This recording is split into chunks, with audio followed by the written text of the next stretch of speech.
importante y que básicamente lo vemos a diario, son recomendaciones que se dan de terapia antibacteriana en pacientes con COVID-19.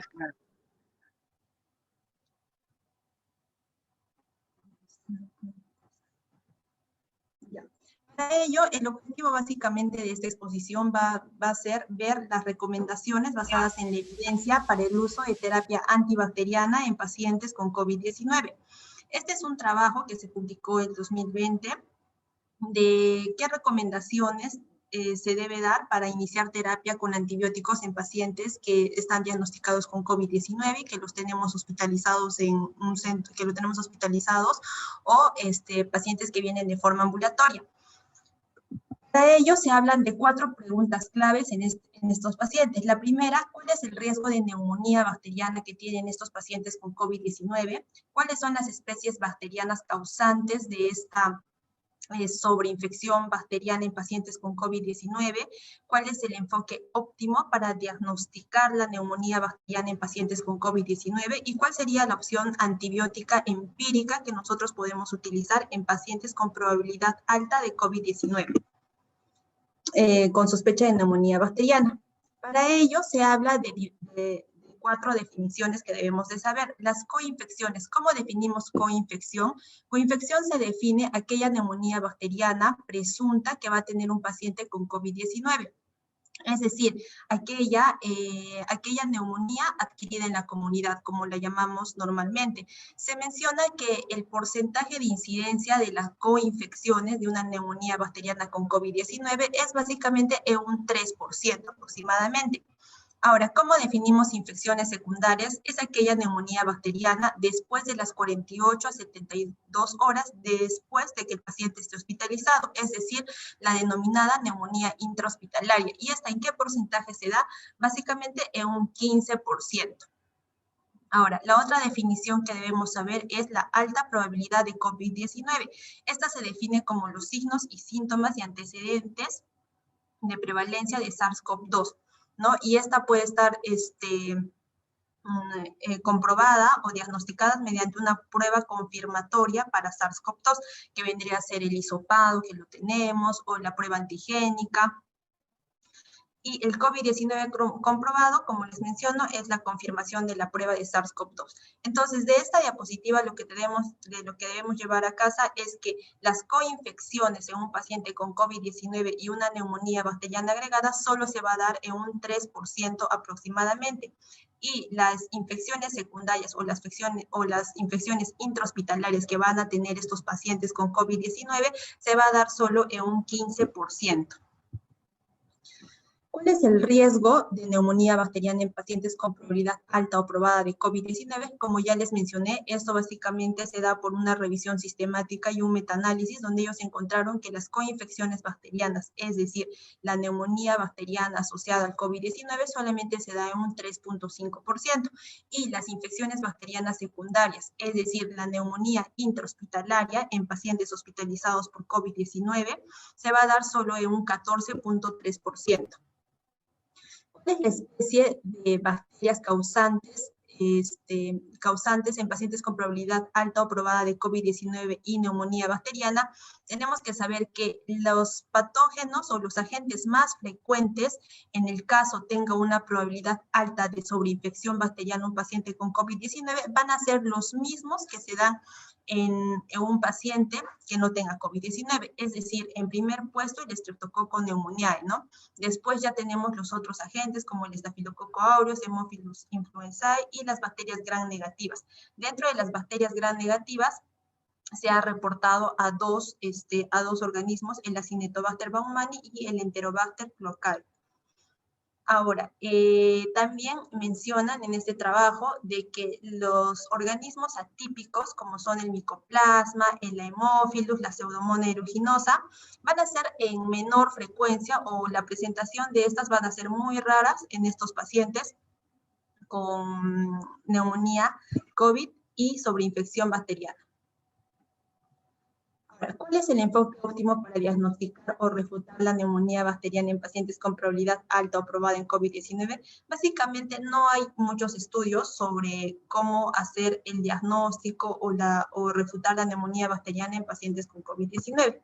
¿Cuál es la elección antibiótica empírica óptima para pacientes con probabilidad alta o probada de COVID-19 y sospecha de neumonía bacteriana? También actualmente no tenemos estudios que evalúen la efectividad y la seguridad del régimen de la terapia antibiótica específica en pacientes con COVID-19 y sospecha de una neumonía bacteriana sobreagregada. Entonces, en relación a lo que gira todos estos trabajos, en ver si a un paciente con COVID le vamos a dar terapia antibiótica, es lo que mencionan las guías o lo que te mencionan la mayoría de trabajos, es que debemos de restringir el uso de antibióticos en pacientes con COVID-19, sobre todo en aquellos pacientes que tienen COVID-19 leve a moderado, ¿no? Si nosotros vamos a dar antibióticos de forma indiscriminada, lo que vamos a causar es la mayor resistencia antibiótica en estos pacientes. Ahora, ¿cómo menciona la guía o cómo dice cómo a un paciente yo lo puedo clasificar como neumonía leve, moderada? En esta guía nos habla sobre que se puede utilizar el CURP 65 o el PSI, las cuales son dos escalas que normalmente se utiliza en una neumonía adquirida en la comunidad. El CURP 65, como sabemos, esta se representa según sus siglas, ver si el paciente, ver la confusión, ver el estado del paciente, el estado mental del paciente, ver la urea, más de 7 milimoles por litro, ver la frecuencia respiratoria, que esta sea mayor a 30 por minuto, ver la presión arterial de este paciente y la edad mayor a 65 años. En el caso de que estemos en las zonas donde no tengamos acceso a laboratorios, podemos utilizar el CRB65, ¿no? Sin el parámetro laboratorial que es la urea. Y ya con esto nosotros lo clasificamos, si tiene de 0 a 1 punto, entonces tiene una mortalidad baja y esta puede ser tratada en casa. Si tiene 2 puntos, tiene una mortalidad intermedia, 9.2, un riesgo de mortalidad de 9.2%, y allí podemos ver si es que lo mandamos a casa o si es que se va a quedar hospitalizado. Y si tiene de 3 o más puntos, tiene una mortalidad alta, por lo cual este paciente tiene que estar hospitalizado, y dependiendo a cómo está el estado del paciente, hasta puede llegar a ir a UCI, ¿no? Y también tenemos el PSI, que es otra escala en la cual también vamos a tener parámetros tanto de la sintomatología como parámetros laboratoriales, y de acuerdo a la categoría en la que lo clasificamos, también este paciente va a ir a su casa o va a quedarse en observación, o el paciente va a ir a UCI, ¿no? Entonces, esta guía, ¿qué es lo que te menciona? Que a tu paciente tú igual lo puedes clasificar con el CURP 65, y estas son escalas que nosotros lo podemos utilizar en nuestros centros de primer nivel de atención, ¿no? Donde básicamente no podemos llevar al paciente a un hospital de mayor complejidad. Entonces, si nosotros utilizamos el CURP 65 en nuestros centros de salud, entonces ya con eso nos podemos guiar para saber si este paciente se va a ir lo vamos a referir al hospital, o simplemente lo podemos tratar en nuestro centro de salud y hacerle seguimiento. Ahora, en relación a ver las pruebas de laboratorio y las imágenes, es muy importante hacer pruebas de laboratorio en los pacientes con COVID-19, buscar algunos marcadores que nos puedan indicar que este paciente está con una sobreinfección bacteriana, ver las imágenes de este paciente. Sabemos que hay patrones típicos, pero también hay patrones atípicos, tomográficos, que podemos observar en los pacientes con COVID-19. Ahora, esta guía también nos menciona que nosotros podemos utilizar esta terapia antibiótica empírica en aquellos pacientes que estén gravemente enfermos o inmunodeprimidos. ¿Y a quiénes van a incluir en estos pacientes inmunodeprimidos? A los pacientes que están en quimioterapia por algún tipo de cáncer, a los pacientes trasplantados de médula ósea, pacientes que tienen VIH pero que estén en estadio SIDA mal controlados, pacientes que utilicen corticoides por largos periodos, o medicamentos inmunosupresores. Entonces, lo que te menciona esta guía es que a ellos puede haber la probabilidad de iniciar de terapia antibiótica de forma empírica, ¿no? Pero siempre es ver el curso clínico de la enfermedad.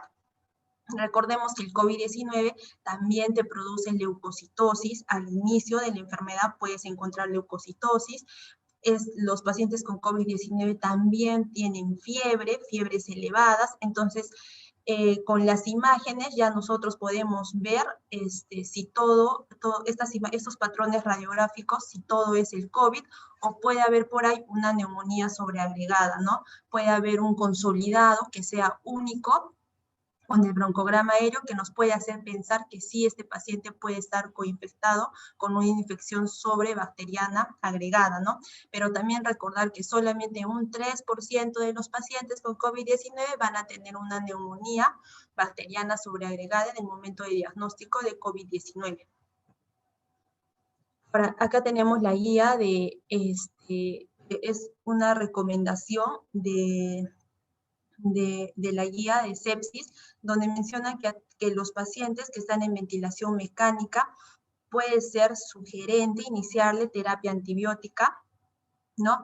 Pero en relación a ver si este paciente puede ser partidario de terapia antibiótica o no, lo que nos mencionan es que allí podemos utilizar la procalcitonina. La procalcitonina nos puede ayudar para definir, en el caso nosotros tengamos duda diagnóstica en saber si este paciente está con una sobreinfección bacteriana o simplemente toda la evolución del paciente es propia del COVID-19. Entonces allí podemos pedir la procalcitonina, la cual nos va a ayudar a definir si a este paciente le vamos a iniciar antibiótico o no.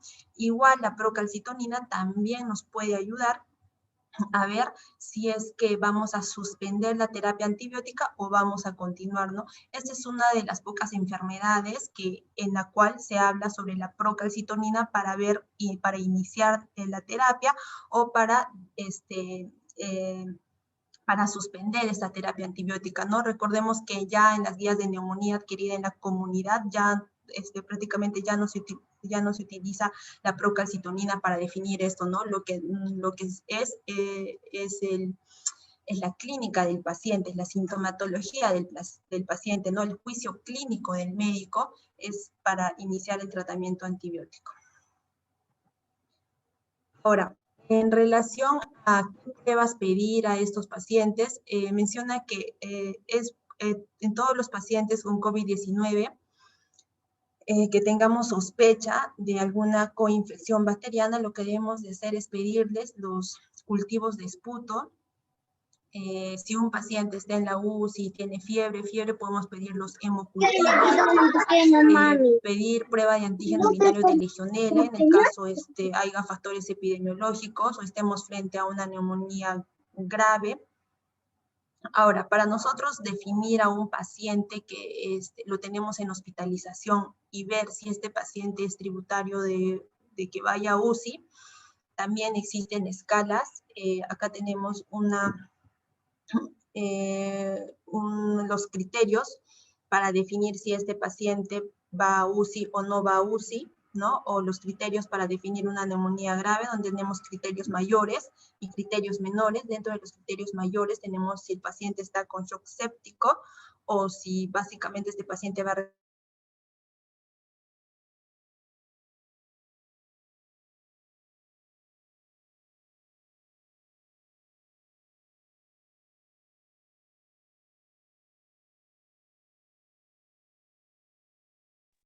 Grenis, no se te escucha.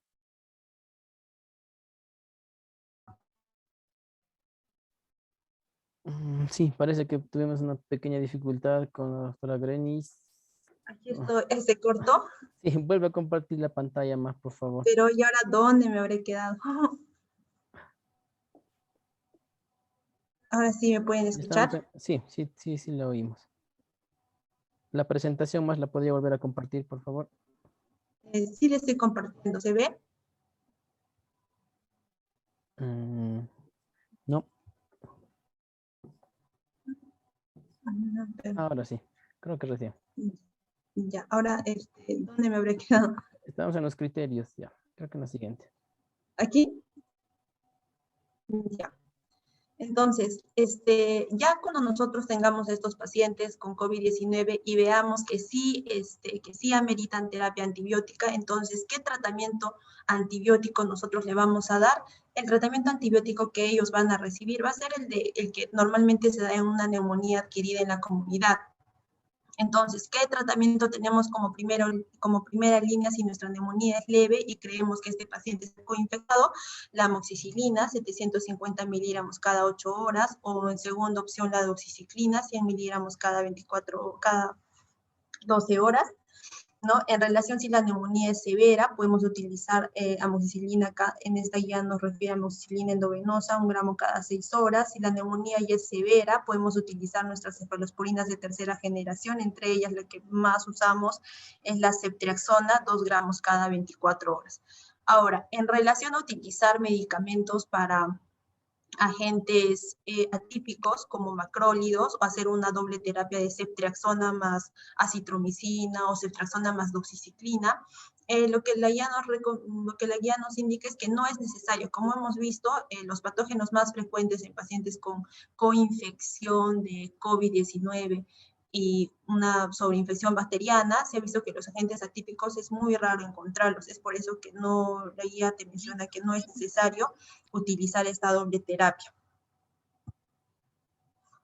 ¿No? En relación a cómo nosotros vamos a sospechar que un paciente ya en hospitalización o en UCI tiene una neumonía intrahospitalaria o una neumonía secundaria, como vimos, un paciente con COVID, es utilizar la escala que sabemos, la escala de CEPIS, que básicamente se basa en criterios clínicos, radiológicos y laboratoriales, la fiebre, la leucocitosis, la oxigenación, la radiografía de tórax, y la secreción bronquial, ¿no? Y mayor a 6 puntos es altamente sugestivo de que este paciente tiene una neumonía bacteriana sobreagregada en un paciente hospitalizado. Dentro de los agentes que más frecuentes en la UCI o en tu paciente que está hospitalizado con COVID-19 es ver qué agente causal es más frecuente en tu medio, ¿no? Si digamos, por ejemplo, en la UCI de tal hospital, el agente más frecuente es el Acinetobacter baumannii, entonces lo más probable es que tu paciente también tenga un Acinetobacter baumannii.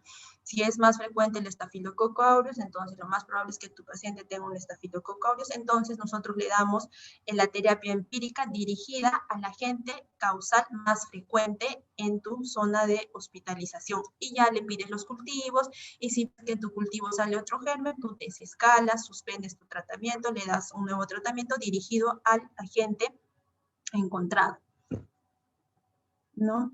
Ahora, ¿cuánto tiempo de tratamiento dar en estos pacientes con coinfección? O independientemente, si no fuera una coinfección con COVID-19, si es una neumonía adquirida en la comunidad, una neumonía coinfectada con COVID-19, o si no tuviera COVID-19 también, el tiempo de tratamiento es de 5 días. 5 días para una neumonía adquirida en la comunidad. Ahora, si es una neumonía intrahospitalaria o una neumonía asociada a ventilador en el caso de los pacientes con UCI, el tiempo de tratamiento es de 7 días. Es muy necesario tener bien claro estos días, ya que se ha visto que pacientes están hospitalizados están hospitalizados ya sea en una sala general o están hospitalizados en la sala de UCI, y vemos que están con medicamentos por largos periodos, ¿no? 10 días, 12 días, 14 días, ¿no? Recordar que para una neumonía intrahospitalaria el tiempo de tratamiento es 7 días, y para una neumonía adquirida en la comunidad el tiempo de tratamiento es 5 días. ¿No? Entonces, un consejo más, si nosotros estamos en nuestro centro de primer nivel y vemos que mi paciente tiene una neumonía bacteriana, una neumonía adquirida en la comunidad, es leve y le voy a dar tratamiento, entonces solamente el tratamiento es de 5 días. Entonces, en conclusión, en relación al COVID-19 es una enfermedad, ¿no? que cada día salen más artículos, cada vez salen más guías, cada día está en mayor investigación esta enfermedad. En relación a la coinfección, recordar que esta coinfección se da en un mínimo porcentaje, más o menos en un 3%. Hay que tener mucho juicio clínico para ver si este paciente con COVID-19 va a ser tributario de terapia antibiótica. Ya si viene mi paciente con COVID-19 y yo sospecho que sí, que tiene una enfermedad bacteriana sobreagregada, recordar que el tiempo de tratamiento para una neumonía adquirida en la comunidad es solamente 5 días. Entonces, si yo pienso que mi paciente viene por COVID-19, tiene criterios para hospitalizarse, y también creo que en una neumonía bacteriana sobreagregada, ya le doy mi tratamiento empírico con mi ceftriaxona, pero solamente 5 días. Al 5.º día lo suspendo. No es necesario darle más días de tratamiento, ¿no? Como les dije, todos los estudios, independientemente que sea COVID o no sea COVID, está apoyar el uso restrictivo de antibióticos, ¿no? No hacer mal uso de los antibióticos porque luego estos hacen resistencia y no vamos a saber qué antibiótico más dar al paciente. Gracias. Muchas gracias, doctora. Sí, en efecto, hemos prestado atención. A ver, los compañeros, si es que hay dudas, consultas, es momento para realizarlas. Recuerden que pueden escribir al chat o pueden también activar sus micrófonos y la doctora nos absolverá algunas dudas.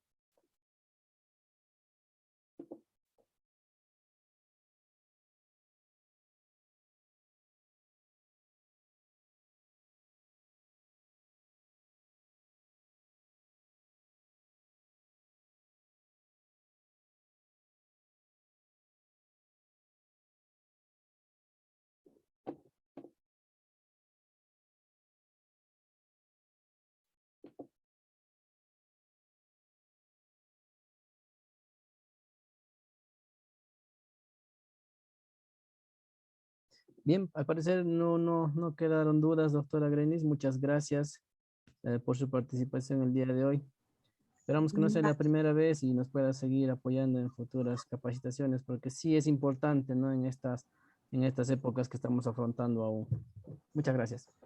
Sí, muchas gracias a ustedes. Saludos a todos los de la red y siempre pues están, ¿no? Ahí siempre los recuerdo con mucho cariño a todos, a mi centro de salud, a mi puesto de salud San Miguel también. Un saludo a todos. Gracias. Bien, muchas gracias, doctora. Entonces, continuamos con la actividad de hoy. Si podría dejar de compartir su pantalla, doctora. Ahora daremos pase a la siguiente exposición. Sí, está con nosotros la doctora Nadine Conto Palomino. Ella es MR3, también de la Universidad Nacional Mayor de San Marcos. Ya está compartiendo pantalla. Muy bien. Si puede maximizar su pantalla, doctora, le dejamos para que pueda comenzar.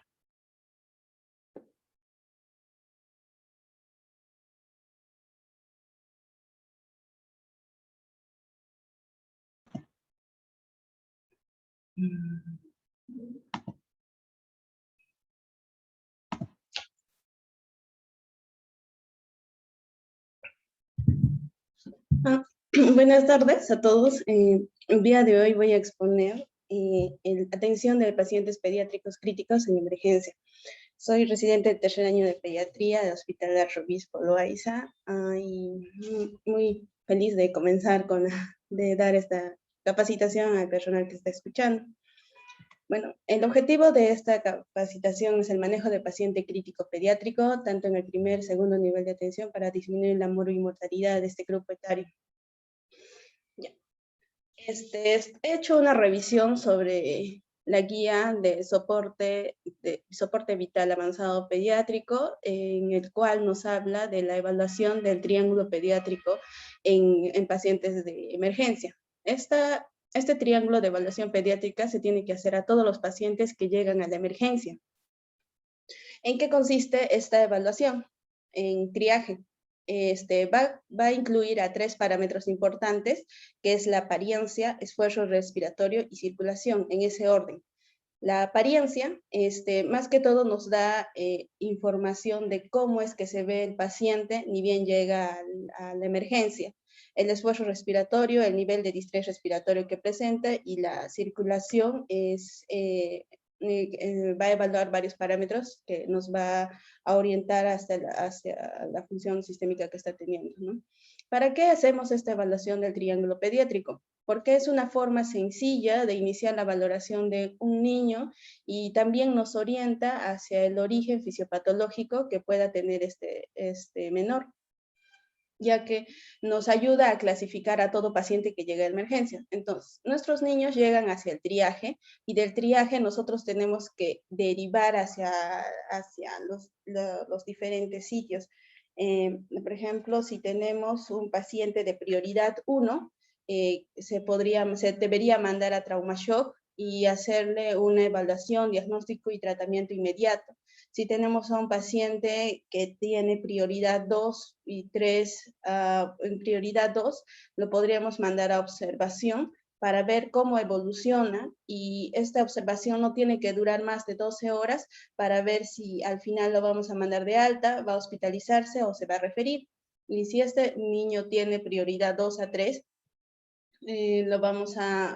tenemos que hacer una atención, evaluación, diagnóstico y tratamiento para ver si lo hospitalizamos, lo mandamos a un centro de mayor nivel o le estabilizamos. Entonces, el triángulo de evaluación pediátrica incluye a 3 aspectos. Es como si fuera una mesa de 3 patas. Si es que una de las patas está mal, estamos ante un paciente con nivel de prioridad 3. Si las 2 patas están dañadas, entonces es una prioridad 2, y si las 3 patas están dañadas, es una prioridad 1, que vendría a pasar acá, como les decía, a trauma shock. Pero si 2 de las patas están dañadas, como es una prioridad 2, puede pasar a observación o en manejo entópico. Entonces, tenemos los 3 lados. Si el aspecto, que es lo primero que tenemos que ver en estos niños, incluye la evaluación del tono, ya que el paciente puede estar hipotónico, hipertónico, un tono adecuado, la reactividad, que quiere decir que responde a los estímulos. A veces hay niños que a pesar de que les haces maniobras de dolor, no responden. La consolabilidad, eso se tiene que evaluar si el paciente se calma, estando a pesar de que está con el papá, se calma y deja de llorar. La mirada, hay niños que fijan la mirada, otros que están con la mirada en el espacio. Si llora o está hablando todavía, depende de la edad. La respiración va a evaluar el trabajo respiratorio que presenta, ya que puede tener retracciones, tirajes, aleteo, taquipnea. Evalúa también los ruidos respiratorios anormales, como estridor, quejido, disfonía, sibilantes, ronquidos. Y la circulación evalúa más que todo el color de la piel, ya que puede estar con una piel pálida, con livideces, con cutis marmoteada, como en esta foto, o con cianosis. Entonces, ¿para qué hacemos esta evaluación del triángulo pediátrico? Para ver la posible causa que esté teniendo la patología de este menor. No quiere decir que con esto vamos a tener el diagnóstico, sino solamente nos orienta para hacer el primer manejo. Esta evaluación no solamente tiene que ser hecha por el médico, sino cualquier personal de salud que esté de guardia puede hacer esta categorización. Entonces, por ejemplo, si el paciente viene con el aspecto, o sea, con evaluación, se le ve mal, pero respira bien y también tiene una buena circulación, la posible causa puede ser que tenga una disfunción cerebral primaria o problemas sistémicos. Entonces, podría ser un síndrome del niño sacudido, lesión cerebral, sepsis, hipoglicemia, intoxicación. O si otro niño viene con el trabajo respiratorio anormal, pero se le ve bien, solamente tiene dificultad para respirar, entonces es un origen de dificultad respiratoria. Entonces tenemos que pensar en problemas como asma, bronquiolitis, CRUF, neumonía adquirida en la comunidad, aspiración de cuerpo extraño. Si el niño viene se le ve mal y también tiene dificultad para respirar, pero su llenado, su piel está bien, estamos hablando de una falla respiratoria, y una posible causa podría ser un asma grave, una contusión pulmonar, un trauma torácico penetrante. Si es que el paciente se le ve bien, respira bien, pero el llenado capilar o está pálido, cianótico, o hay alteración de la circulación, estamos hablando de shock compensado. Un ejemplo de la causa sería la diarrea o pérdidas externas de sangre. Tomar en cuenta que todas las alteraciones que tengan alterado la circulación nos orienta a hablar sobre shock. Si el paciente se le ve mal, está con alteración de la circulación, pero respira bien, estamos ya ante un shock descompensado y hay que pensar en causas como gastroenteritis grave, quemaduras graves, traumas contusas o penetrantes. Pero si los 3 lados están alterados, se le ve mal, está con dificultad para respirar, la circulación está mal, entonces hablamos de una falla cardiopulmonar, y la posible causa es un paro cardiopulmonar. Tenemos que mandarlo a shock trauma y hacer una atención inmediata. Bueno, después de hacer ya la evaluación del triángulo pediátrico, que es fundamental, recién pasamos a la evaluación primaria pediátrica, que es lo que todos conocemos, ¿no? El ABCD. En esa secuencia, la A evalúa lo que es la vía aérea, identifica la presencia de obstrucción de la vía aérea. Estos pacientes pueden tener ruidos anormales en la vía aérea que indican un grado de obstrucción, ya sea de la vía superior o inferior. No solamente evalúa si está pasando bien el aire, sino también evalúa la región cervical. Y bueno, en la imagen vemos, ¿no?, que esto es muy frecuente. Vienen niños que se aspiran, que se pasan se meten los juguetes a la boca. Y bueno, hay que tener en cuenta siempre que la principal causa de distrés respiratorio, que si viene un niño con dificultad para respirar de inicio brusco, la principal causa es por cuerpos extraños, ya que cogen todos los juguetes y se meten a la boca. Entonces, en menores de 1 año, las medidas de salvataje son, ¿no?, las de golpes en la espalda o compresiones torácicas, y en mayores de 1 año, maniobra de Heimlich. En la B evaluamos la función respiratoria. Como sabemos, debemos contar la frecuencia respiratoria en 30 minutos y multiplicarlo por 2, que es lo más fácil. Hay que ver los rangos de frecuencia respiratoria normales, que esto deberíamos de saber o tener por lo menos pegado en la emergencia. Que los lactantes tienen una frecuencia respiratoria de 30 a 60, niños pequeños de 24 a 40, preescolares de 22 a 34. Bueno, esto es referencial. Y niños escolares de 18 a 30, y recién desde los adolescentes se considera como un adulto, ¿no?, de 12 a 16. Pero también hay que tomar en cuenta que la frecuencia respiratoria se puede elevar por las temperaturas elevadas, ya que 1 grado centígrado, por ejemplo, eleva de 2 a 5 respiraciones por minuto en la frecuencia. Que el niño esté ansioso, tenga dolor o excitación por el dolor. Y cuando pensamos en una falla respiratoria, más que todo en niños grandes, o en cualquier edad, cuando la frecuencia respiratoria es mayor de 60, tiene tiraje o está con una apariencia anormal, o que en menores de 6 años la frecuencia sea menos de 20, o en niños de 6 a 15 años la frecuencia sea menos de 12 respiraciones por minuto. El tercer ítem a evaluar es la circulación. ¿Y nosotros cómo evaluamos la circulación? Mediante la frecuencia cardíaca, la calidad del pulso, ya que hay patologías que el pulso es más intenso en los miembros superiores y débil en los miembros inferiores. Por eso es que debemos de palpar siempre el pulso, no solamente en los miembros superiores, sino también en las piernas, hacer comparación entre las 4 extremidades. Porque hay patologías como la coartación de aorta y otras cardiopatías de la circulación que hacen que esto se altere, o pacientes que tienen shock. La temperatura también nos ayuda a evaluar la circulación, el llenado capilar, la presión arterial, y para eso debemos de saber los valores normales de la frecuencia cardíaca según la edad. Como sabemos, lactantes tiene que tener su frecuencia respiratoria es mayor, ¿no?, de 100 a 160, niños pequeños de 90 a 150, preescolares de 80 a 140, niños en edad escolar de 70 a 120 y adolescentes de 60 a 100. Si es más de 100, estamos hablando de taquicardia, menos de 60 de bradicardia. La presión arterial normal también de los niños, bueno, hay una guía de presiones arteriales normales por edad, pero bueno, en este cuadro también esto es lo general que deberíamos saber en emergencia, ya que la presión sistólica mínima para lactantes es 60. Más de 60 es normal. Pero si la presión arterial sistólica está menos de 60, estaríamos hablando de hipotensión. Igual en niños pequeños, 70 es el mínimo de presión sistólica, en preescolares 75, en niños en edad escolar 80 y en adolescentes, si la presión arterial sistólica está menos de 90, es hipotensión.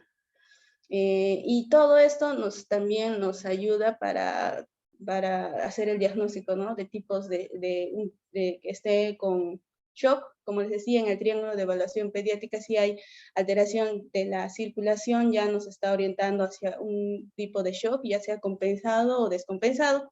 Como sabemos, también los tipos de shock, después ya de hacerle la clasificación, ya podemos ver, viendo la causa, si es un shock hipovolémico, distributivo, cardiogénico, obstructivo.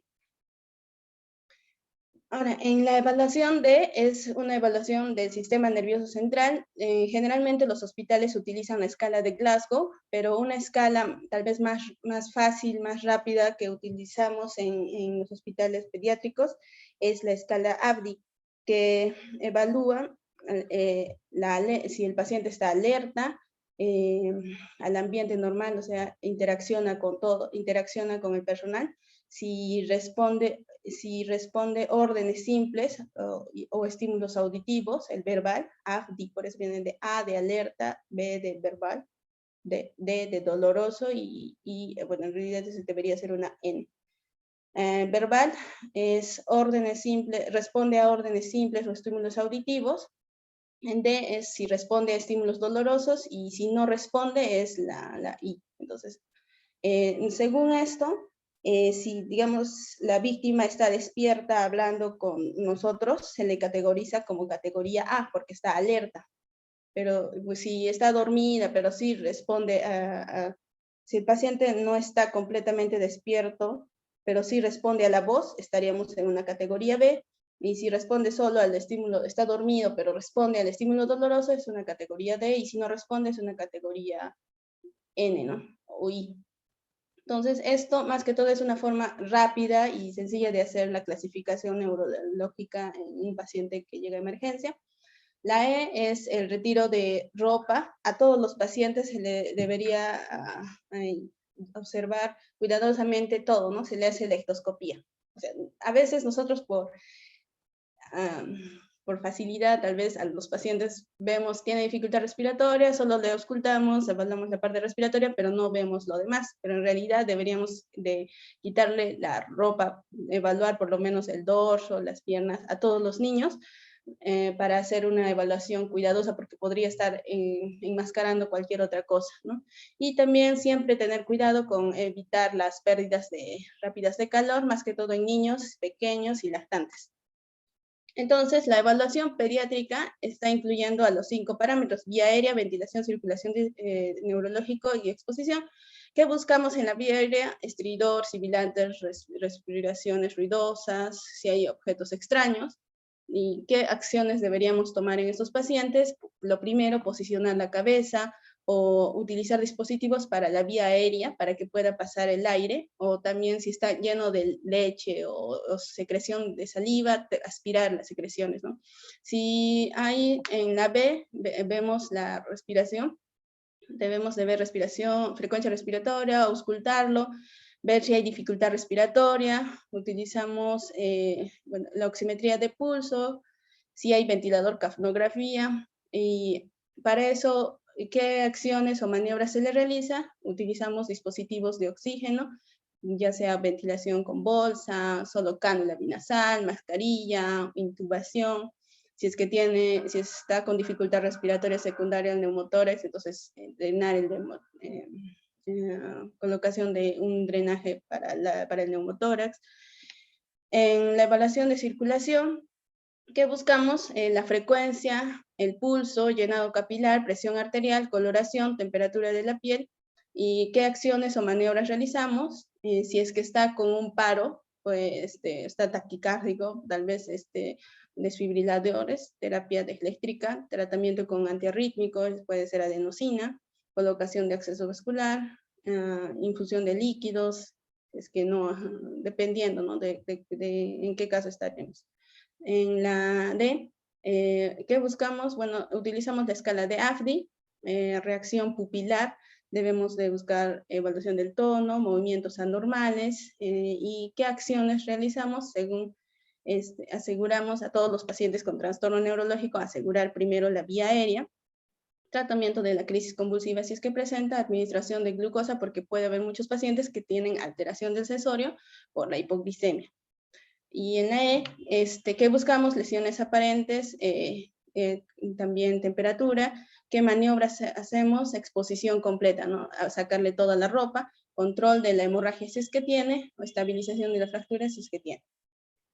Bueno, en las imágenes, por ejemplo, vemos acá un neonato que está con lesiones equimóticas, ¿no? En las piernas, pero si estaría, a veces en la región en Cusco, si está haciendo mucho frío, ni siquiera le sacamos el pantalón, y se nos estaría pasando eso. Por eso es que es importante hacer la exposición a estos pacientes.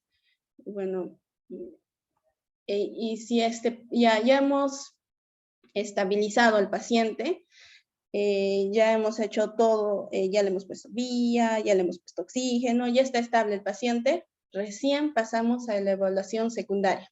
O sea, en la evaluación secundaria, ¿qué es lo que hacemos? Hacemos una historia detallada, que es lo más importante. Hay que recopilar información sobre el paciente y bueno, después hacemos un examen físico enfocado o una exploración detallada. Y bueno, no solamente es llegar a hacerle un examen físico y dejarlo al paciente, no, sino hacer una revaloración frecuente para ver si está habiendo respuesta del tratamiento y si hay progresión de los problemas anatómicos o fisiológicos. Y lo más importante es la historia detallada. Y para esto hay una mnemotecnia que es SAMPLE.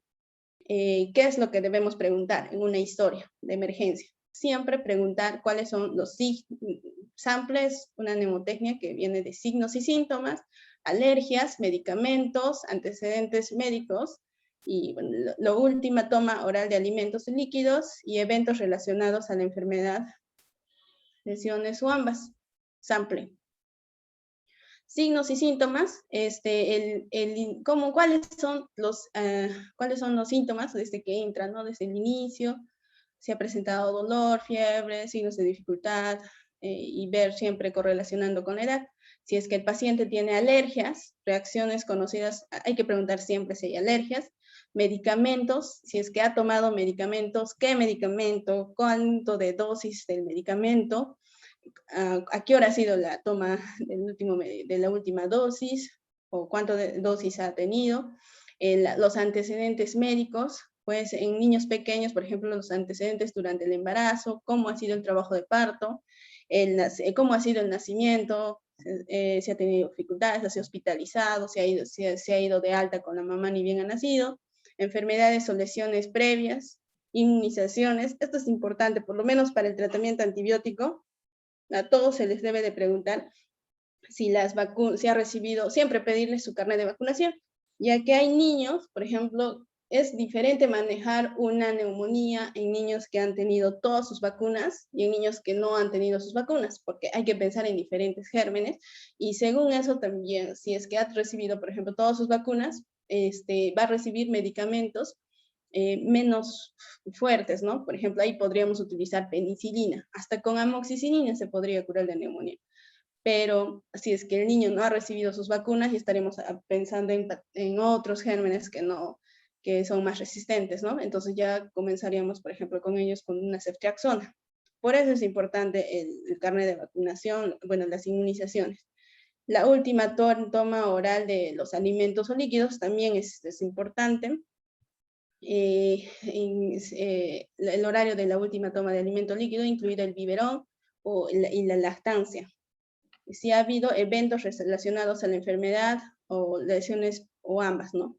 Hay que ver cómo ha sido el historial de cada síntoma, en realidad. Y importante, es importante esta capacitación porque cualquier personal de salud debe estar en la capacidad de hacer un adecuado triaje y una adecuada clasificación de estos pacientes para darle un adecuado manejo, hacer una adecuada primera evaluación y de esa manera hacer un adecuado manejo, ¿no? Y prever las complicaciones en estos pacientes.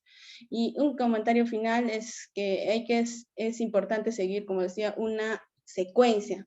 Siempre a todo paciente llega a emergencia, hacerle un triángulo de evaluación pediátrica, después de clasificarlo, hacerle una evaluación primaria y estabilizarlo. Cuando ya está estable, hacemos una evaluación secundaria y de esa manera ya podemos darle un diagnóstico y hacer un adecuado tratamiento. Y bueno, eso sería todo sobre mi exposición. Si es que hay preguntas, sería bueno. Gracias. Muchas gracias, doctora Nadine. A ver si ahora sí estamos listos para recibir las dudas o consultas o apreciaciones, compañeros. Yes. Recuerden que pueden hacerlo mediante el chat o activar sus micrófonos para poderles escuchar.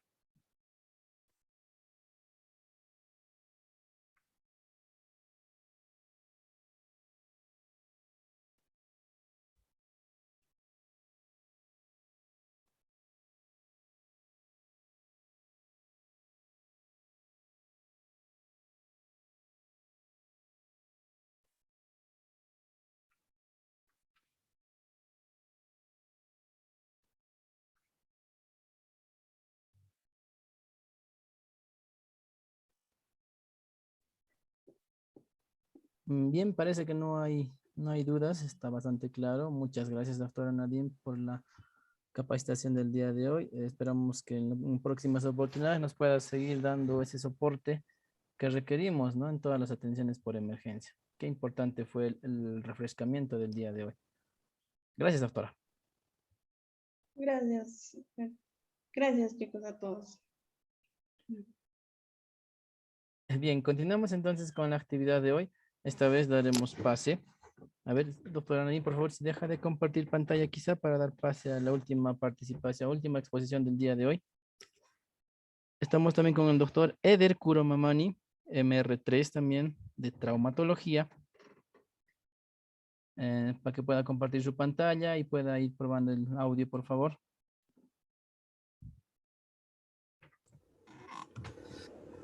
Aló, buenas tardes con todos. ¿Se escucha? Sí, doctor, lo escuchamos. Buenas tardes con todos. Muchísimas gracias por la oportunidad. A ver, permítanme, por favor, para poder compartir la pantalla.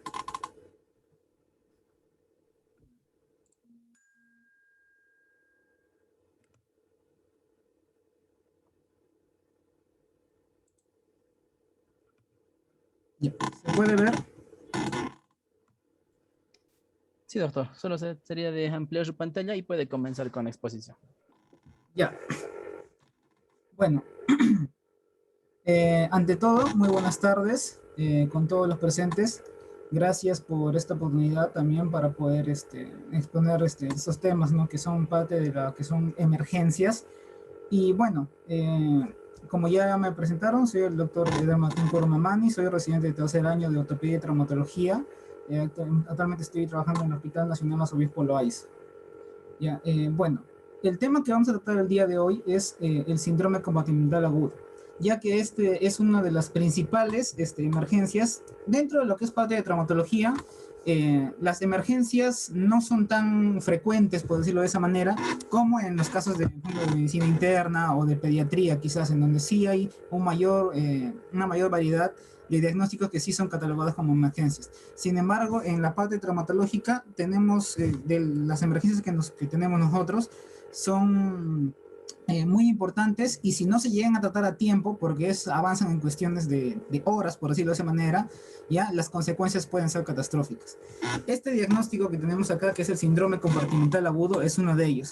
Probablemente algunos ya han escuchado de eso, ya tienen alguna noción, otras personas quizás no conocen mucho. Entonces la idea de esta exposición es que al menos se lleven una noción sobre qué es el síndrome compartimental agudo, y también tener una noción de cómo poder diagnosticarlo, ya que esto también pasa en varios lugares, incluyendo, por ejemplo, en mi hospital, en donde donde tienen una sospecha de un síndrome compartimental agudo, el cual, como ya les refiero, es una emergencia de verdad, es una emergencia traumatológica, ya, pero sin embargo no está bien diagnosticada, y no es, cuando se le va a evaluar al paciente, no es un síndrome compartimental, o al menos no lo es por el momento. Entonces es importante tratar de definir y tener una buena presunción diagnóstica de cómo es un síndrome compartimental y cómo se lleva a cabo. Vamos a tratar de hacerlo lo menos tedioso posible. Bueno, entonces, el objetivo, como ya les he mencionado entonces, es una educación para que todo el personal de salud ya sepa reconocer, ya, y dentro de las posibilidades que tenga el centro de salud o el hospital donde estén trabajando, tener un manejo adecuado en lo que se pueda del síndrome compartimental. Entonces, como haciendo un pequeño repaso, ya este síndrome compartimental, ¿de qué se trata? Nosotros en las extremidades, que es lo que vamos a tratar como traumatología el día de hoy, ya tenemos todo lo que son antebrazo, brazo, pierna, muslo, ya están divididas en compartimientos, ya cada extremidad. Cada segmento se divide en compartimientos. Entonces, un síndrome compartimental es, como su mismo nombre lo dice, es el incremento de la presión que hay dentro de los compartimientos, ¿ya? Del segmento que haya sido afectado. Entonces, ¿cuál es el problema con este aumento de la presión dentro de los compartimientos? Es que el hecho de que imagínense como si fuera un cilindro. Dentro de este cilindro, el hecho de que por dentro se esté aumentando la presión, ¿ya? Y es un cilindro cerrado, hace que toda esa presión haga tensión sobre, en este caso, la piel, que sería la corteza del cilindro, ¿ya? Y de esa manera, la presión puede ser tanta que llega a obstruir o a obstaculizar lo que es el riego de sangre, ya a través del cuerpo. Y de esta manera, como ya no le llega sangre, a partir de ese punto hacia adelante, empiezan a haber un compromiso tanto macrovascular, microvascular, al final llega a lo que es una isquemia tisular, o sea que no le llega sangre, no le llega oxígeno a los tejidos de la zona, al final hay daño muscular, daño nervioso, y daño de todo ese segmento, se empieza a morir todo el segmento, y al final, cuando ya no se puede hacer nada, que como le digo es cuestión de horas, puede llegar a casos muy complicados y catastróficos como son las amputaciones. Como les repito, es una emergencia traumatológica. Entonces, ¿cómo es que llega a pasar este síndrome compartimental? Este síndrome compartimental tiene diversos factores de riesgo, ya como son, por ejemplo, traumatismos severos, por ejemplo, son lesiones que tenemos que sospechar que cuando ha habido accidentes de alta energía, ya, por ejemplo, caídas de altura, accidentes de tránsito, lesiones por aplastamiento, ya todo lo que nos conlleve un traumatismo severo, ya. También eventos que nos puedan provocar una isquemia o una falta de irrigación prolongada, ya, de la sangre en nuestras extremidades. Sangrados espontáneos, hematomas internos también, los hematomas, ya también pueden aumentar la presión dentro porque se acumulan por dentro, no tienen un flujo de salida y de esa manera también aumenta la presión dentro del compartimiento donde se esté formando el hematoma. Las quemaduras también, el hecho de hacer una reanimación masiva con líquidos sin tener una adecuada medición de eso también, síndrome de reacción inflamatoria también y otros diagnósticos como los que podemos mencionar ahí. Entonces, tratando de no ser muy tediosos con todo lo que es la parte de la fisiopatología, que quizás es un poquito complicado de entender, vamos a resumirlo en dos cosas. Como yo les expliqué, imagínense que es como un cilindro, ¿ya? Y el aumento de la presión intracompartimental se da por dos cosas. O aumenta el compartimiento, o aumenta la presión, el volumen por dentro del cilindro, o sea, de adentro hacia afuera, y hace que esa presión esté empujando las paredes del cilindro, como queriendo reventar, o lo contrario, hay una restricción hacia afuera, es como que la piel o la pared del cilindro esté disminuyendo o haya una restricción de tal manera que eso también esté presionando de afuera hacia adentro. Esas son las dos maneras en las que puede aumentar la presión intracompartimental, o de adentro hacia afuera cuando empuja, o de afuera hacia adentro cuando también lo restringe. Todo esto de aquí, la parte de la fisiopatología, como les digo, quizás es un poco tedioso, pero lo que tienen que llevarse de todo esto es eso, de que es por aumento de la presión de adentro hacia afuera o una restricción que apriete el compartimiento de afuera hacia adentro. Todo esto lleva a la cascada que ya les he mencionado y de esa manera, al final, el problema catastrófico es que hay muerte de los tejidos. Entonces, ahora, ¿cómo nosotros podemos diagnosticar este síndrome compartimental? Miren, entonces esas imágenes, por ejemplo, que nosotros vemos, son claros ejemplos de cuando empieza lo que es un síndrome compartimental. El síndrome compartimental, como por ejemplo, si pueden observar en esta imagen de acá, donde tenemos la imagen de dos piernas, ¿ya? Una de las dos piernas, como se dan cuenta, está más aumentada de volumen que la otra. Este es un paciente que ha tenido, por ejemplo, un accidente de tránsito, de los cuales tiene una fractura en el hueso de la tibia, ¿ya? Pero esta fractura, como ha sido un trauma de muy alta energía, ya ha provocado adentro severos daños a nivel de los tejidos. Y esos daños, si no se llegan a diagnosticar a tiempo, pueden empezar, como se puede ver acá, hay un aumento de volumen. Ese aumento de volumen hace que toda la piel se ponga tensa, como se puede observar acá. ¿ya? Se ponga tensa, hay diversos síntomas que yo ahorita voy a explicar, y si esto de aquí no se llega a diagnosticar ni a tratar a tiempo, esto de acá va a impedir que le llegue sangre a todo el resto de la pierna, incluyendo el pie, y eventualmente se va a acabar muriendo. Hay daño nervioso, es un daño nervioso irreversible, ya esa persona ya no va a poder mover el pie, esa persona ya no va a, y todo este tejido se va a morir, de tal manera que al final, como ya les mencioné, lo más catastrófico es que pueda terminar en una amputación, que es lo que todos queremos evitar. Ya, entonces, una mnemotecnia para poder diagnosticar este síndrome compartimental, ya, son estos de acá, son las llamadas las 5P. Obviamente esta mnemotecnia la han hecho entre comillas en inglés, ya, pero lo que se tienen que llevar a ustedes para poder aprender es estas cosas. Uno, el dolor, ya, es un dolor desproporcionado. Es un dolor que no calma con nada, muy intenso. Si es un dolor leve, un dolor que está así un poco moderado, calma con medicación, eso probablemente no es un síndrome compartimental aún. El síndrome compartimental se caracteriza por un dolor intenso, muy desproporcionado a lo que debería tener el paciente para la patología que debería tener el paciente. No lo puedes ni siquiera tocar. Tú tocas al paciente en la zona donde está afectada, ni siquiera le empiezas a tocar y ya está el paciente ya reventando de dolor. Entonces es un dolor muy intenso y desproporcionado a lo que debería sentir el paciente. Otro punto también es lo que son las parestesias, los adormecimientos. El paciente siente que se le adormece la extremidad afectada, ya no la puede mover como antes, siente como hormigueos, ya no puede movilizar la extremidad de la manera en que lo hacía antes, no puede movilizar los dedos, en este caso, por ejemplo, si fueran manos o pies, ya no puede movilizar los dedos, ya no puede mover, siente que se le adormece todo. ¿Ya? También lo que es la parte de la palidez, disminución de pulso y también parálisis, que va junto con lo que es la parte de las parestesias. Ahora, aparte de eso, también, como ya les mencioné, hay un aumento de volumen, ya un aumento excesivo de la circunferencia del volumen del segmento afectado, que eso se va, y eso es cuestión de horas que va avanzando. Entonces, los pasos más o menos son los siguientes. ¿Qué es lo que se nos menciona? Los primeros síntomas que aparecen en un síndrome compartimental no es la falta de pulso, no es la palidez de la piel, ¿ya? Porque hay muchas personas, incluyendo en mi hospital, que piensan que como que los pacientes no tienen palidez o no hay una disminución de pulso y piensan que no es un síndrome compartimental aún. Eso es falso. El síndrome compartimental, el primer síntoma que aparece catalogado ya son las parestesias, o sea, los adormecimientos, seguidos del dolor. Esos son los dos primeros síntomas que aparecen en un síndrome compartimental.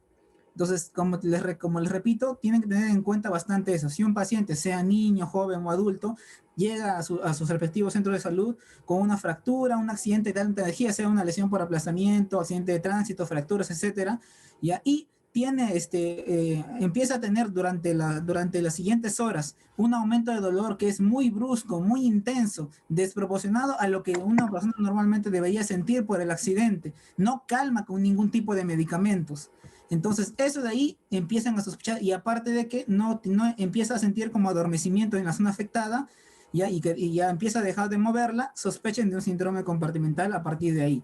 El dolor, la disminución del pulso, la palidez de la zona, eso ya aparece prácticamente al final. ¿Por qué aparecen estos dos últimos signos que les he mencionado yo?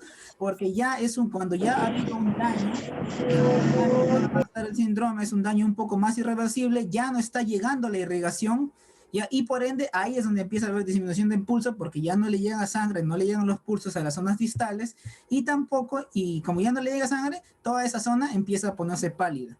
La palidez y la disminución de pulso son al final, recuerden bien esa parte. ¿Ya? Entonces, recuerden bien, al inicio siempre es un dolor desproporcionado y unos adormecimientos o parestesias en la zona que se han afectado, acompañados de un aumento de volumen progresivo. Ese aumento de volumen, como ustedes pueden observar acá, se acompaña porque toda esa zona, la piel, se pone tensa, brillosa, firme, como si quisiera reventar, como un globo que quisiera reventar. Y obviamente también hay un dolor a la movilización, donde cuando tú intentas movilizar los músculos de esa zona, ya también se provoca dolor. Tengan muy en cuenta eso. El diagnóstico de un síndrome compartimental es fundamentalmente clínico, por todo lo que yo les he mencionado anteriormente, ¿ya? También hay una forma también de hacer una medición ya de la presión intracompartimental, pero esto es mediante aparatos que ya es que no, ni siquiera en mi hospital los tienen muchos, son estos aparatos de acá que se llaman Stryker por la marca, que son medidores netos de la presión intracompartimental.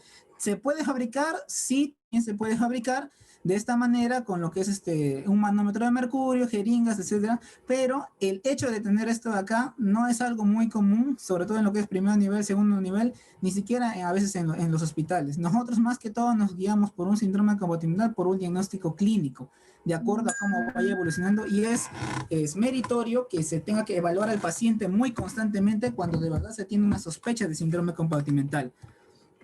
¿Ya? La presión intracompartimental normal, ¿ya? Tiene que ser aproximadamente, varían las literaturas de 15, algunos dicen hasta 20 incluso, lo normal es 8, pero dan esas permisiones dependiendo de la literatura. Lo que sí se menciona como dato es que una presión intracompartimental, si es mayor a 30 milímetros de mercurio, cuando se mide, por ejemplo, con estos aparatitos de acá, ¿ya? Cuando se llega a medir, es una indicación clara de fasciotomía, que es el tratamiento quirúrgico para la presión intracompartimental. Esto es lo que se hallaba antes, ¿ya? Más o menos desde el 2014, 2015, 2016, empezaron a haber estudios en donde demostraron que había otra forma de poder diagnosticar más sensiblemente lo que es la presión intracompartimental, o mejor dicho, un diagnóstico de síndrome compartimental mediante medición, que sería la presión delta o diferencial de presión, en donde hacen una diferencia entre la presión arterial diastólica, porque como todos sabemos, por ejemplo, una persona que tiene 120-80, 80 sería la diastólica, menos la presión intracompartimental que nosotros midamos en nuestro aparato, también usando esto de acá. Si esto es menor, si esta diferencia es menor de 30, ya esto también es un indicativo de fasciotomía. Los estudios han mencionado de que esta presión delta es mucho más sensible que la presión intracompartimental sola para poder llegar a este diagnóstico y la necesidad urgente de una fasciotomía. ¿Ya? Esto más que todo para que lo tengan en conocimiento, pero recuerden siempre, sobre todo en la parte de primer, segundo nivel de atención, es más que todo por lo que es un diagnóstico clínico, lo que se tienen que llevar siempre para sus hospitales. Ahora, como ya les mencioné, es un diagnóstico clínico. ¿Cómo es el tratamiento entonces? El tratamiento neto de un síndrome compartimental cuando ya está establecido es quirúrgico, netamente quirúrgico. Y si no se llega a tratar, ya como les menciono, los eventos finales son catastróficos porque hay una lesión nerviosa irreversible, ya si es que también no llega a lo que es una lesión, una necrosis, una muerte de los tejidos, y al final podría terminar en una amputación porque ya no se podría salvar el miembro afectado. Entonces, la fasciotomía ya es el único tratamiento quirúrgico que ha sido reconocido para este tipo de eventos de síndrome compartimental, ¿ya? Incluso, por ejemplo, el UpToDate nos menciona que debería ser idealmente dentro de las primeras 4 horas lo más antes posibles, posterior al inicio, cuando ya tengamos un diagnóstico de síndrome compartimental, para intentar salvar lo que es la extremidad afectada. Entonces, esto se realiza cuando hay una alta sospecha clínica, ¿ya? Y aparte, si lo tienen acompañado de una diferencial de presión del compartimiento dentro de los 30 milímetros de mercurio, con diferencia de la presión diastólica, como ya lo mencioné anteriormente, ¿ya? Ahora, la fasciotomía, como lo mencioné, la fasciotomía es esto de aquí, que lo voy a mencionar ahora, es abrir netamente los compartimientos de la pierna. Abrir los compartimientos, esto lo tiene que hacer un traumatólogo, ¿ya? Abrir los compartimientos para poder liberar toda esa presión que siente el compartimiento y que quiere hacer y que está haciendo que la piel se ponga de esa manera, aumente de volumen y de una manera muy tensa. Eso es el tratamiento de la fasciotomía, abrir todo el compartimiento, las fascias dentro del segmento afectado para poder liberar la presión y de esa manera intentar salvar la extremidad. Ya eso, como ya les mencioné, se tiene que hacer dentro de las primeras horas. Incluso se menciona que idealmente antes de las 4 horas, otros dicen antes de las 6 horas, el daño tisular, el daño de los tejidos, se menciona que ya una vez pasadas las 8 horas, y algunos varían hasta 12, incluso dependiendo de dónde lo revisen, ya es irreversible prácticamente después de ese tiempo, cuando ya ha pasado. Por eso les menciono de que es un diagnóstico, es una emergencia traumatológica y se tiene que tratar de diagnosticar lo más antes posible para poder intentar salvar la extremidad del paciente. ¿Ya? Entonces, como se menciona ahí, después de las 6 horas, después de las 8 horas, si es que se realiza una fasciotomía, no tiene tanto beneficio y el riesgo y la probabilidad de salvar la extremidad disminuye bastante. La parte, bueno, ya la parte de lo que es del tratamiento, vamos a tratar de no andar mucho en esa parte, los compartimientos, cada pierna, la pierna, el muslo, el brazo, antebrazo tienen sus distintos tipos de compartimiento, ¿ya? Ahora, ¿qué es lo que se tiene que hacer cuando se lleva a una sospecha? Las primeras medidas que una persona tiene que hacer: aliviar cualquier tipo de presión externa sobre el compartimiento. Por ejemplo, incluso hay personas que pueden hacer un síndrome compartimental por yeso. Por ejemplo, personas que ustedes tienen una fractura, les vendan, por ejemplo, les vendan el brazo, les ponen un yesito en el brazo o en la pierna porque tienen una fractura para que pueda consolidar el hueso, pero hay veces en donde el yeso quizás se pone muy apretado, o a veces el accidente ha sido un accidente de alta energía y se nota que ese tejido se va a empezar a aumentar de volumen, va a empezar a hincharse. Y nosotros le ponemos el yeso es como es algo que restringe, ya no deja que aumente el compartimiento, que se hinche la pierna, por ejemplo, si es que venden una pierna, y de esta manera, como está restringiendo el aumento de volumen, también causa un aumento de la presión del compartimiento. Entonces, cuando pasa este tipo de cosas, cuando los pacientes se ponen vendajes de yeso, férulas, etcétera, hay que quitar todo tipo de objeto que pueda causar una presión externa sobre ese compartimiento. Se menciona, lo ideal es que la extremidad esté puesta a nivel del corazón, a la altura del corazón, para evitar cualquier tipo de problemas. Analgésicos también, cuando están dentro de las primeras medidas, para tratar de calmar un poco lo que es la parte del dolor. ¿Ya? Oxígeno suplementario también, es algo que también se recomienda para poder ayudar debido a la hipoperfusión que esto causa. ¿Ya? Entonces, como ya les mencioné, esto, por ejemplo, es un tratamiento de fasciotomía. ¿Qué significa lo que es fasciotomía? Se abre netamente el segmento que esté afectado. Las técnicas, como les digo, las tiene que hacer un traumatólogo. Esto no es algo que tengamos netamente que aprenderlo, ¿ya? Pero tiene que saber que ese es el tratamiento. Se abren los compartimientos para liberar toda esa presión que tiene, ¿ya? Y se deja así abierto. Así como lo ven, así se deja abierto, ¿ya? Y se tiene que entrar idealmente cada 48 horas a nuevas limpiezas para ver cómo está evolucionando las partes blandas. Y si es que ya ya amerita cerrar la extremidad cuando ya se ha controlado el cuadro del síndrome compartimental. Hay muchas veces donde esto de acá, como la presión que hay es tan grande, cuando lo abrimos se abre, de tal manera se libera la presión que luego ya no se puede llegar a cerrar cuando ya pasa el tiempo, cuando pasan los días. Cuando pasa eso, se tiene que consultar para poder hacer con cirugía plástica, poner injertos de piel para poder cubrir. El punto final de todo esto es llegar a salvar la extremidad para que no se mueran todos los tejidos y eventualmente terminar en una amputación o en un daño nervioso irreparable. Bueno, y esto es solamente para recordar toda la parte del tratamiento quirúrgico. Esto ya es más para la parte misma traumatológica, ¿ya? Tanto en pierna, en muslo, esto es más o menos así. Dense cuenta cómo es que la presión es tal dentro de un compartimiento que cuando se hace la fasciotomía, prácticamente es como si todo se quisiera liberar por la presión que ha alcanzado esto, ¿ya?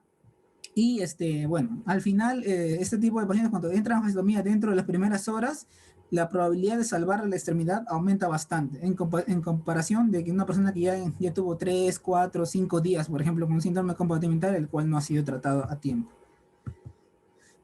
Tanto el miembro inferior como el miembro superior también tiene, ¿ya? Entonces hay distintos tipos de algoritmo, como les mencioné, el punto es, si se tiene una sospecha de síndrome compartimental, la primera es tener muy en cuenta lo que es la parte de los hallazgos clínicos, ¿ya? Si es que estos hallazgos clínicos todavía te son muy concluyentes, lo ideal que se recomienda es hacer reevaluaciones, ¿ya? Como se puede observar, por ejemplo, también acá, ¿ya? Bueno, el punto es de que cuando tienes paciente que ha sido expuesto a una causa de síndrome compartimental, accidentes de alta energía, los factores de riesgo que mencioné anteriormente, y tú ves que el paciente está con dolor, que está es demasiado intenso el dolor, ya no puede mover la pierna, siente como adormecimiento. Entonces sospechas de eso. Si tienes ya tus síntomas bien claros y ya lo tienes diagnosticado como un síndrome compartimental, tienes que tratarlo lo más antes posible. Si se ve que el compartimiento está demasiado aumentado de volumen, hay que entrar a una fasciotomía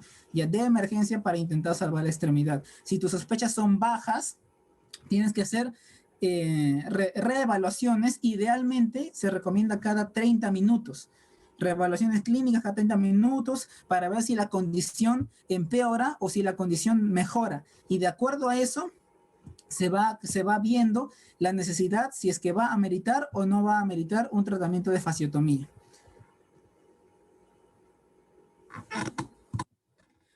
Entonces, bueno, la importancia de la exposición del día de hoy es que cualquier personal de salud ya al menos esté en una noción, en la capacidad de hacer una precisión diagnóstica adecuada ya sobre este tipo de patología, la cual, como les menciono de nuevo, es una emergencia traumatológica. No es quizás algunas personas, y eso también pasa, a veces piensan que esto no es muy frecuente, no llega a pasar, pero el problema es que cuando llega a pasar, incluyendo en un hospital tan grande como, por ejemplo, como es el Hospital Loaiza, o no sé, o los hospitales que hay en Lima, ¿ya? A veces las personas no lo llegan a diagnosticar bien, y sea por el motivo que fuere, al final las consecuencias por el tiempo de que se demora en diagnosticar esta patología son catastróficas. Y eso es lo que nosotros tenemos que tratar de evitar siempre. Hacer una adecuada evaluación y de esa manera ir actuando de acuerdo a la severidad que tengamos en esta patología. Y si es que no está en nuestra posibilidad, tratar de derivarlo lo más antes posible ya a un centro de mayor capacidad resolutiva, ¿no? Para poder darle el tratamiento adecuado. Eso sería todo.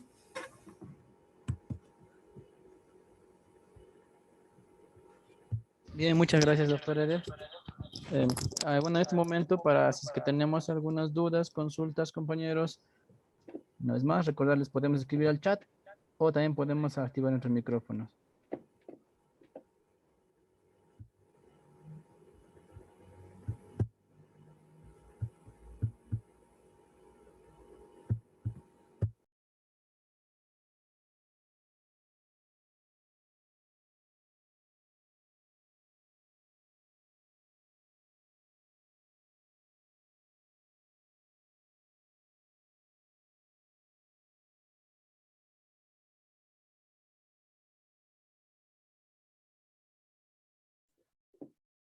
Bien, doctor, parece que no ha quedado dudas, todo está bastante claro.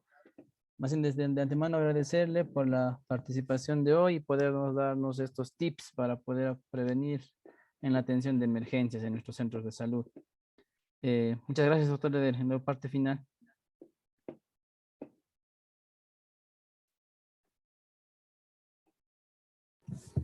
No, gracias a usted por darnos esta oportunidad, ¿no? De poder transmitir un poco sobre este manejo que nosotros tenemos que tener en cuenta sobre lo que son este tipo de emergencias, ¿no? De todas las especialidades, y que al menos se lleven una noción, una idea ya de lo principal y lo básico que se tiene que conocer. Quizás algunas personas ya lo conocen, quizás para otras personas es nuevo, ¿ya?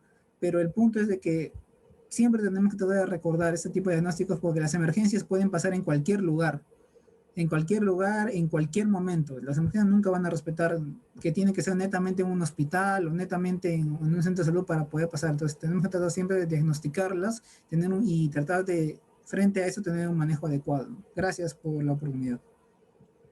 Bien, muchas gracias, doctor Eder. Agradecemos una vez más entonces bueno, a todos los compañeros por haber participado. Siempre son buenos e importantes estas capacitaciones. Lo vamos a seguir realizando. Estamos tanto en coordinación con responsables de telesalud y con los responsables de emergencias de la red de salud Canas Cáñez Espinar. Gracias por su participación y agradecer también a nuestros exponentes de hoy, a la doctora Nadine, a la doctora Grenis, doctor Eder, muchas gracias por el día de hoy. Esperamos que en adelante podamos seguir trabajando y poder seguir apoyándonos, ¿no? Estamos en esta etapa de aprendizaje, así que siempre es bueno aprender en adelante. Muchas gracias, entonces cerramos la reunión de hoy. Hasta una nueva oportunidad, compañeros.